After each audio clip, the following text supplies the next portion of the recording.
ఆయనకి అన్నిటికన్నా ఉన్న అసలు జబ్బేంటి అనంటే ఆడవాళ్ళతో సంబంధాలు పెట్టుకోవడం.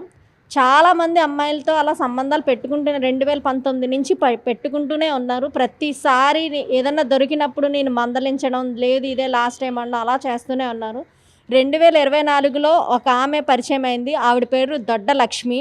ఆవిడ మున్సిపల్ ఆఫీస్‌లో డిస్పెన్సర్‌లో వర్క్ చేస్తుంది రాజమండ్రిలోనే. అయితే ఆవిడకి డబ్బులవి ఉన్నాయి. కొంచెం ఫైనాన్షియల్‌గా ఆవిడ నాకు సపోర్ట్ చేస్తుంది అని చెప్పి మా లైఫ్‌లోకొచ్చిందావిడ. ఆమె నాతో కూడా ఫస్ట్ ఫ్రెండ్లీగానే ఉండేది. తర్వాత మేము ఈయన గురించి నాకు తెలిసి నేను మాట్లాడడం మానేశాను ఆమెతో.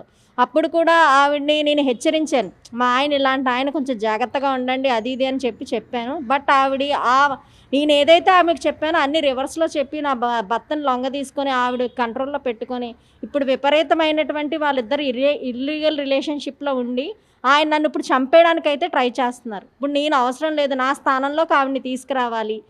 నా కొడుకుకి నాకు 3 సంవత్సరాల కొడుకున్నాడు. ఆ కొడుకుకి కూడా ఆమెనే తల్లిని చెయ్యాలని చెప్పి ఆయన అనుకుంటున్నాడు. మొన్న 4 తారీఖు మే 4న నన్ను విపరీతంగా చితక్కొట్టి నేను ఆఫీస్ నుంచి వస్తుంటే ఎనకాతల నుంచి కారుతో గుద్దేద్దామని ప్లాన్ చేసి అది అవ్వక మళ్ళీ ఇంట్లో కూడా పిల్లో పెట్టి నన్ను నొక్కేసి మెయిన్ మా ఇంట్లో నుంచి ఇంకా 30 లక్షలకి సరిపడా బంగారం తెమ్మని మా అమ్మగారిని అడిగి అలా అని నన్ను వేధిస్తున్నాడండి. ఉద్యోగం కూడా నన్ను సరిగ్గా చేసుకోనివ్వట్లేదు.